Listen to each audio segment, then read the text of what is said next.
Welcome to the podcast. It's Mr. Ish. We're here at KIPS Bay, Boys and Girls Club, Kildare Clubhouse, February, shortest month of the year. But you know what? It's also Black History Month. And unfortunately, we got to learn from our actions.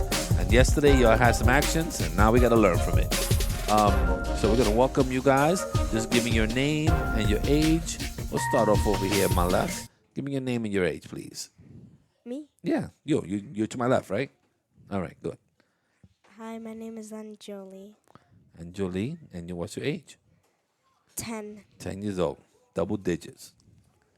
My name is Aaron, and I'm 11.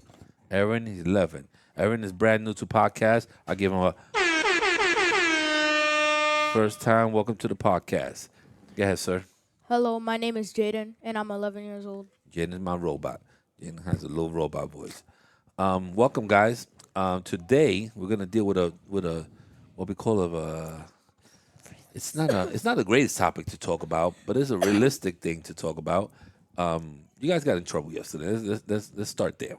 You got in trouble for something that happened within your group, and hopefully we got a learning experience out of it. So somebody said, now that I got the story, somebody had a racist joke, right? It was kind of like a racist remark, a racist joke. We're not gonna use that. Yeah, we don't want to go into it like that. But so it was a joke that someone was trying to say, right? Okay. I don't know who's breathing into the microphone, but they gotta stop. So once that it was said, I guess some people must have been laughing. No, no one laughed. Well, that's good.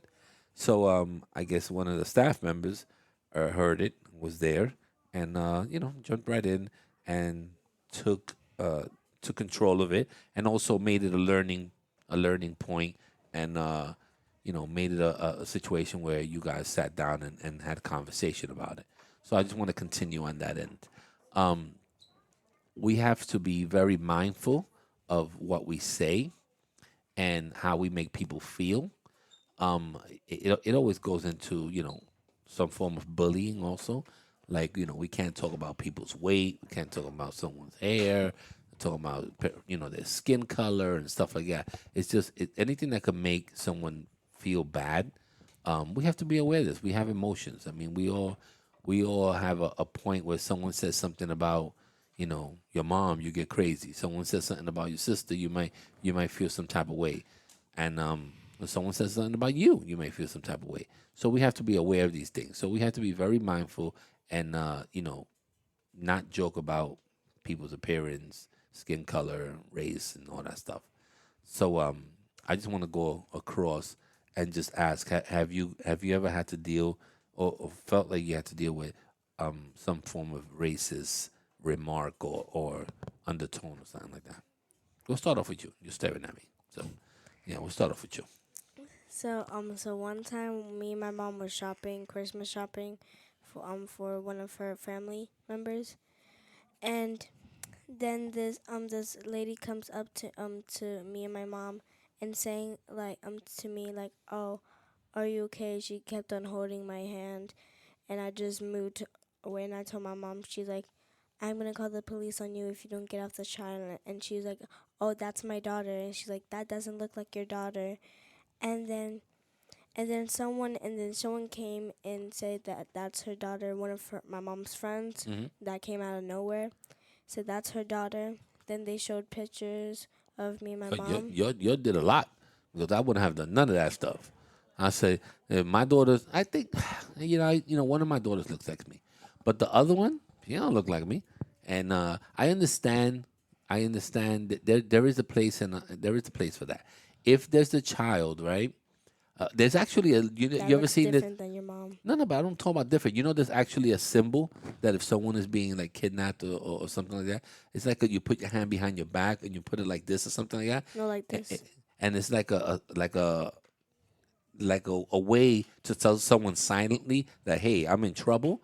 So I understand that part.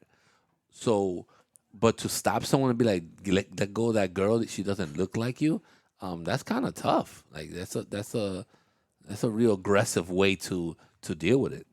And at the time, I was kind of happy, not scared at this point. The girl just came out of nowhere, and I was fine. I was just chilling with my mom, doing girl things. We was done doing the nails. Now we would just like Yeah, it was a mom. Christmas It's a little something, mom day out with and you then and your this mom. started happen. But we like the lady left, and she's like, oh, when I see the girl on the news and she's kidnapped, don't say anything to me.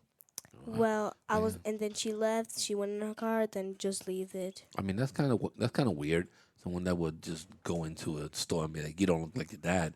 I mean, I look like my dad, I mean, if you were there and you were screaming, "Let go of me, lady! Let go of me, lady!" That's different. Like, I don't know who you are. Let or the go of me. person But said, if you're "Be walking quiet." around with the lady and seem kind of shopping and just don't have the same, facial expressions or looks, I mean, who is she to stop you and be like, "Let go of that kid"? Like that's kind of weird. But there's weird people out there. Um, uh, you sir, have you ever had anything that had to do with something like a racist or had to do with any racism in your life? No. No, maybe because you live in the Bronx. We're not racist in the Bronx. Big up to BX.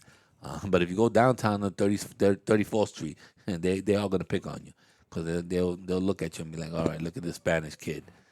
You try to go around to one of these department stores like Macy's or to what's the name of the other big store over there? Tiffany's or something like that. There's gonna be people walking around you.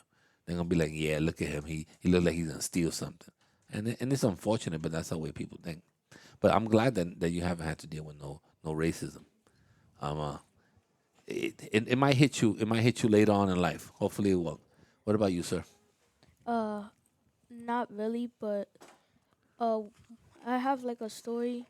When I first started like walking home, like home Hello. alone and Okay. stuff, I would be walking with my friends like Mark, and I used to have my hands in my pockets a lot, and people would just like stare at at me and stuff like if I had something on Yeah, me. like if you had a weapon.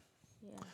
I mean, unfortunately, in the neighborhoods that we live in, we have to be aware of our surroundings. So, you know, like let's say, who's it? She's all right. You have a hoodie on. If you're in the park and you have a hoodie on, people just be like, like looking at you a little different because that, the criminals use that as a they put their hoodie on, they put their mask on to rob you. So some people might take a double look at you if you're wearing your hoodie like that. And it's just a hoodie, it's a sweater, it's an active wear or something like that. But that's kind of what we have to deal with. It's not right, but it's also scary walking in these streets. So some of it is understandable. Go ahead. And the same thing too happened like I think it was like in December, a long time ago. So when I was walking to this program with my best friend, she was like on the phone talking to her mom, and then I was coming up and I see this guy like a different skin color, um and he had like a little bag right there, and then he had his hands in his pocket, and then the police came and was like, oh, I didn't hear anything, but I know what they was trying to do. They was like, oh, he looks everywhere, he like take everything out, so I know they was like trying to look what he's doing, so because I know he was taking things every out.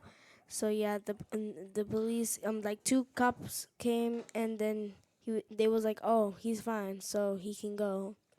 I mean, the police officers, unfortunately, They're in still in their racist. in their training, a lot of it, it is like to be aware of. Hey, look at that guy with his hands in his pocket all the time. But what about a Look at. white dude? I mean, I think at this point, even a white guy, if you keep your hands in your pocket and you look suspicious, they're gonna stop you.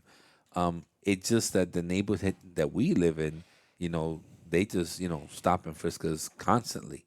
I've been when I was younger, not no more. Maybe because I drive home and I just get in my car, go to the garage, I go straight upstairs. But when I was younger, when I was in my teens and all that stuff, the cops used to pull us over. When I say us, it's like me and all my friends, put us on the gate, search us. You fit the description of something that happened, down 3 blocks and all that. And we accepted it because we didn't know no better, and we knew that we were not doing anything bad. So, it was not it was an inconvenience, but we weren't scared because it happened so frequently. Like, hey, you with the blue shirts and with the blue shorts and white shirt, come over here. And then, if you don't go to the cop, then you disobeying them. And if you do go to the cop and you're upset, then they feel like, oh, you hiding something. So sometimes you just have to go there, and it's unfortunate, but you got a yes sir, yes ma'am, no ma'am, yes sir, and all that stuff. And once they leave in 2 minutes, you go back to your normal life because fighting with them is not going to help. And And make it more worse. it sometimes it could, sometimes it could, and then they used to pull us over for all types of stuff. They even used to ask us at times, "You fit the description. I know it's not you, but do you want to do a lineup? We'll pay you like $10 or something like that to do a lineup." And I was like, I don't want to go to the precinct and do a lineup. Like that's not cool. And some people used to do it. It was $10. I was like, that's some chicken wings and fried rice and maybe a little egg roll or something at that time. So it's the truth. They used to be like, yo, we'll pay you. Don't worry about it. We know that that you didn't do it. We just need somebody that that's your height or something like that. And that's how they do lineups. Like if they're gonna do a lineup right now with somebody that has curly hair, they're gonna put me. They're gonna put you. They're gonna put you. They're gonna put. Oh, you got dreads.